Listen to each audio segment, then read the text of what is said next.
معلومات وأسرار تكشف لأول مرة عن والدة الأميرة رجوة زوجة الأمير الحسين بن عبد الله الثاني. من هي والدة الأميرة رجوة الحسين؟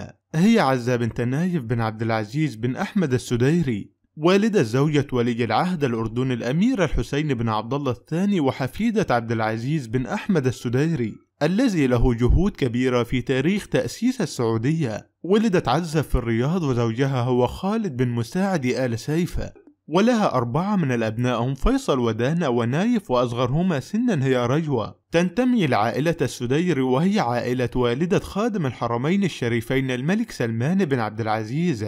الأميرة الراحلة حصة بنت أحمد بن محمد السديري، والدها الراحل نايف السديري يعد من الشخصيات البارزة في السعودية، وكان اليد اليمنى لمؤسسها الراحل الملك عبد العزيز. الأميرة رجوة آل سيف هي أميرة وزوجة ولي العهد الأردني الأمير الحسين بن عبد الله الثاني، وهي مهندسة معمارية سعودية من مواليد الرياض. في 17 من أغسطس لسنة 2022 أعلن الديوان الملكي الهاشمية عن خطوبة رجوة آل سيف على الأمير الحسين بن عبد الله الثاني ولي العهد، الابن البكر للملك عبد الله الثاني والملكة رانيا العبد الله. أقيم حفل الخطوبة في منزل والدها خالد آل سيف في الرياض، وفي الأول من يونيو لسنة 2023 تم عقد قرانها على الأمير الحسين في قصر زهران بالعاصمة الأردنية عمان.